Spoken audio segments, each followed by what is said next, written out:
there has been a claim of responsibility, according to the Reuters news agency, made to Abu Dhabi television in the Persian Gulf from something called the Palestinian DFLP. The Palestinian DFLP is something called the Democratic Front for the Liberation of Palestine. It has been for many, many years one of the most militant of the Palestinian organizations, has been involved in violence before, has been involved in other actions before, and it is the first organization to claim responsibility for this, though we have to caution you in all the obvious ways that before the day is over, there may be any number of people who claim responsibility. There's a report on Dubai television that, in fact, the group claiming responsibility is the Democratic Front for the Liberation of Palestine. This comes, ironically, on a day when the Israeli Foreign Minister, Shimon Peres, is scheduled to meet with Yasser Arafat. Of course, we've had the meeting in South Africa for the past several days in which the Palestinians were accusing the Israelis of racism. The United States vacated that meeting, but there hasn't been one specific incident. And the Israelis vacated that meeting as well. And the Israelis vacated it as well. But there have John from sources, intelligence sources, what may be a claim of responsibility here. Now, I want to caution you before I note this, that at times like these, all sorts of claims are made. So this needs to be treated with some caution. But some intelligence sources are now saying that the Democratic Front for the Liberation of Palestine is claiming credit. In the meantime, however, the Israeli government is said by sources to believe that Osama bin Laden is responsible for the operation, and those two organizations are related, but they are not exactly the same. I suspect, John, before all is said and done, we will hear more on that aspect of all this, but obviously that is something that we're all keeping an eye on to see if some kind of authenticatable or credible claim of responsibility for these astonishing attacks is made that we can believe. When the perpetrators are uncovered, and we have many, many indicators of precisely who they are, this was too broadly based a terrorist act to be just a few crazies. This is a terrorist movement, and we know where they're located today. And obviously, as a nation, we're going to have to take action against them. But clearly that action is going to be some days, if not weeks or months away. Oh, it has to be very carefully assessed before any action is taken, of course. And we have to be reasonably assured that those that we are moving against are the perpetrators. And I think we know where to center our look. All we have to do is look at the world today with the Palestinian and bin Laden groups. Aaron, I'm talking to U.S. officials who are obviously working on who is responsible for this. Their working thesis is that this is overseas terrorism, not domestic. They say they cannot rule out additional attacks yet to come.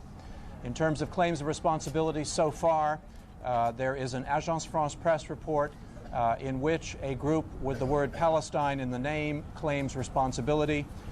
There is also a report quoting personnel close to Osama bin Laden, the fugitive Saudi accused terrorist, denying that group was involved. But we want to go now on the phone. We have Neil Livingston, who is an expert on terrorism. Mr. Livingston, can you hear me?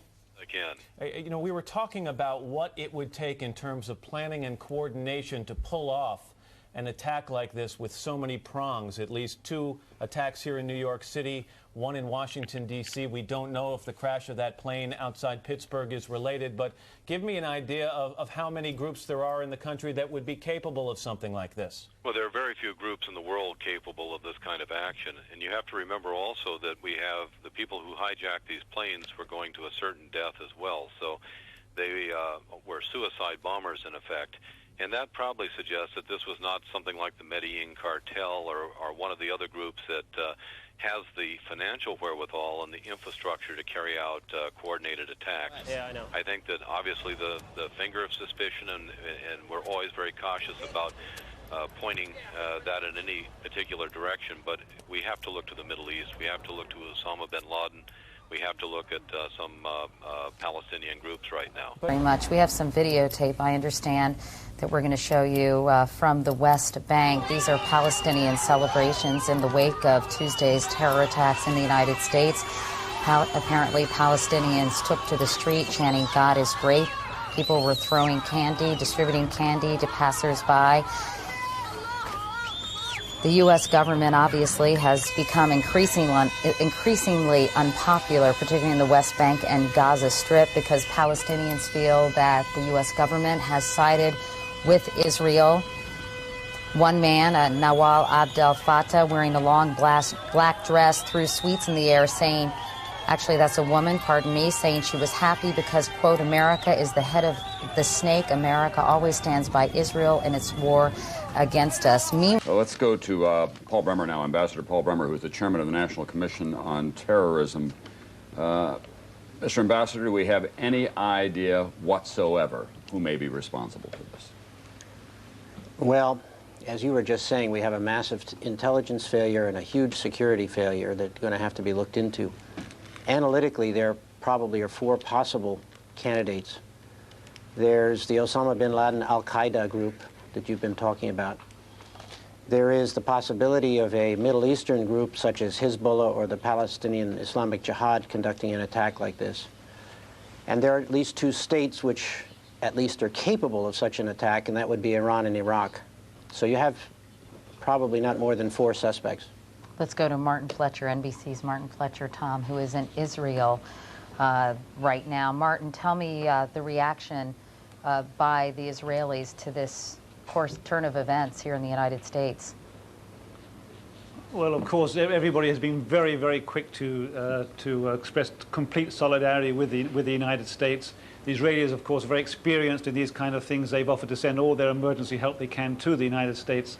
They've also, by the way, just closed the Israeli airspace just in case things do spread. But among the Palestinians, there's a different reaction. Yasser Arafat immediately expressed complete horror, condemned the attacks completely. But on the same time, in some places on the streets in the Palestinian towns, there's been rather strong expressions of support, of delight even. There were 3,000 Palestinians took to the streets, we're told, in the West Bank city of Nablus, and smaller demonstrations also in East Jerusalem, Tulkarm, Bethlehem, other Palestinian towns in support of the bombers.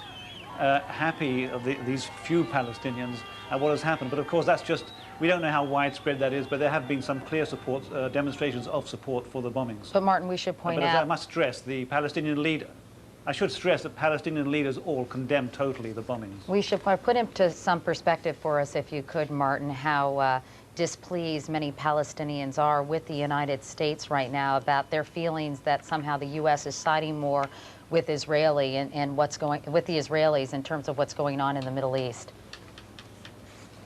Well, there's complete support across the board belief among Palestinians that the United States and Israel are one. That the United States is together with Israel in the situation here in Israel and the West Bank.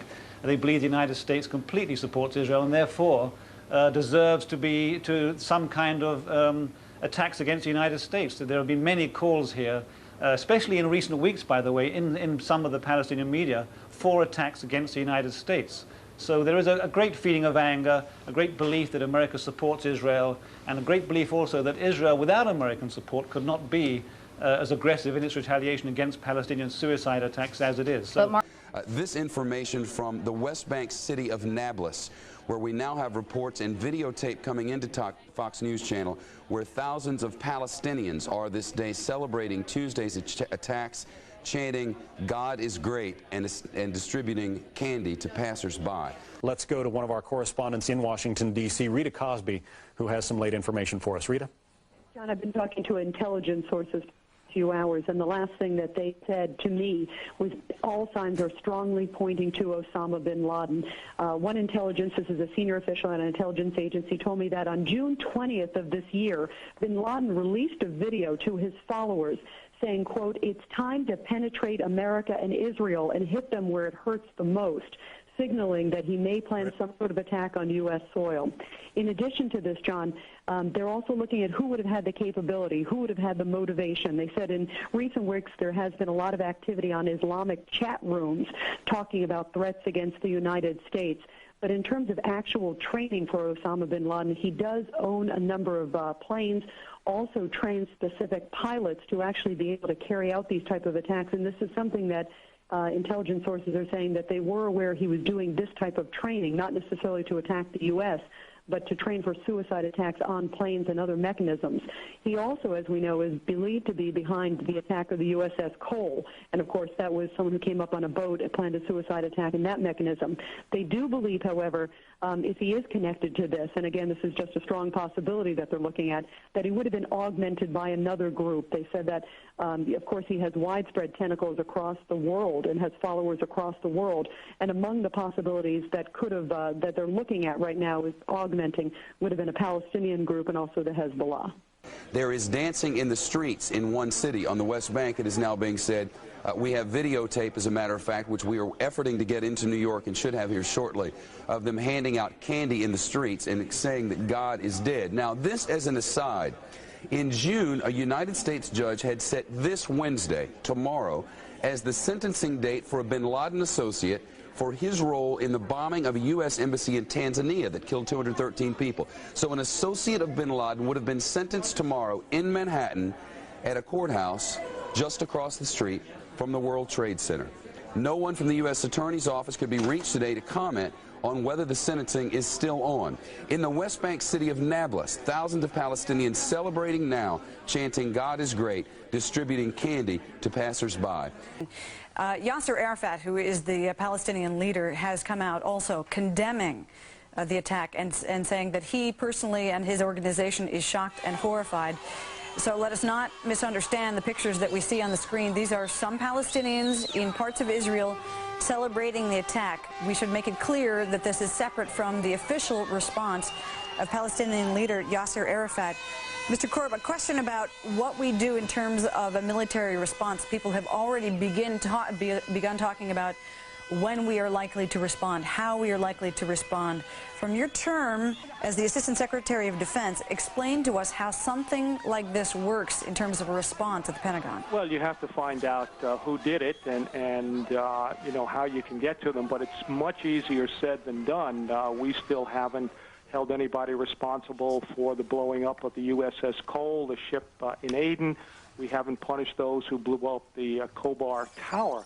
That's the problem. It's not an individual nation. These are groups that cut across nations, and it's very, very hard to decide where to retaliate. They also hide themselves among civilians. This is not a large army. This is comparatively small groups of people, and that's going to be the frustrating thing. We're going to want to do something, and it's going to be very hard to do it.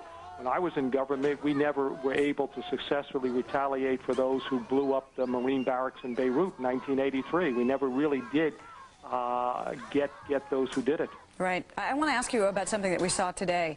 Fairly quickly after we saw these attacks, we saw the leaders of the Taliban government of Afghanistan rushing essentially out to cameras to condemn the attack.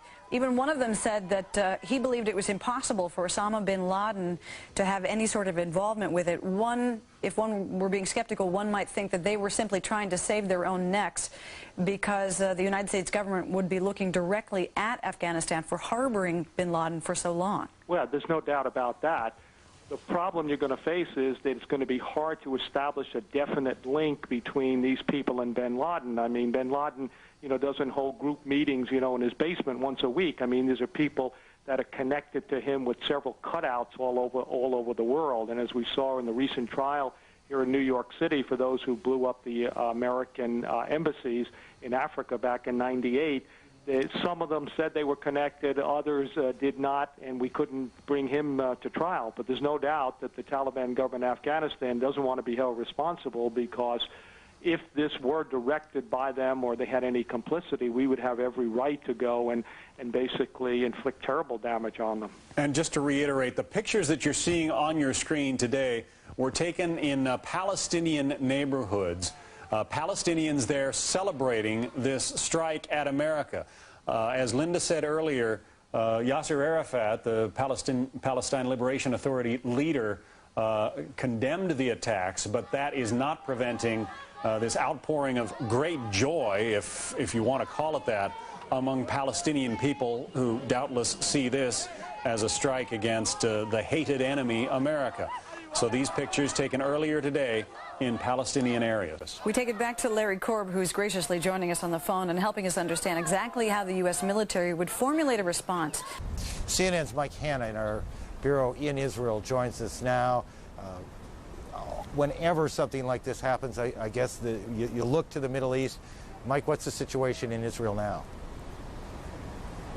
Well, Aaron, in an area that has been racked by violence by nearly a year, all have been closely watching events as they've unfolded in the United States. There has been a blanket condemnation from all leaders in the region of the events that have taken place there and commiseration about the extensive loss of life that has occurred. However, when news of the events started to filter through in Palestinian areas, there were sporadic incidents of celebration in the streets in the East Jerusalem and in various parts of the West Bank. Palestinians took to the streets in small groups, celebrating what they said was an attack against the United States. The United States, blamed by some Palestinians for its ongoing support, as it is seen, of Israel in this conflict, in this Middle Eastern conflict. However, while some Palestinians were taking to the streets in apparent celebration, one youth was quoted as saying, as he received a sweets handed around in celebration, "This is a sweet from Osama bin Laden," he said. However, while this was happening, the Palestinian leadership itself was very quick to condemn the events in the strongest of terms. First of all, I am offering my condolences, the condolences of the Palestinian people to the American President, President Bush, to his government, to the American people for this terrible act. We are completely shocked, unbelievable. Condemnation and commiserations too from Israel in messages to the United States administration. Israel has banned all non-El Al flights coming into the country as a security precaution, and certainly the events in the U.S. being watched very, very closely from this region, Aaron. Mike, just a couple of things briefly. One is, it is hard, I suspect, for many of our viewers to look at the tape of the celebration that you just showed us and contrast those scenes with what we have seen from here in New York and in Washington. The utter devastation, the fear on people's faces, the death and injuries that we know have taken place. The contrasting pictures are extraordinary.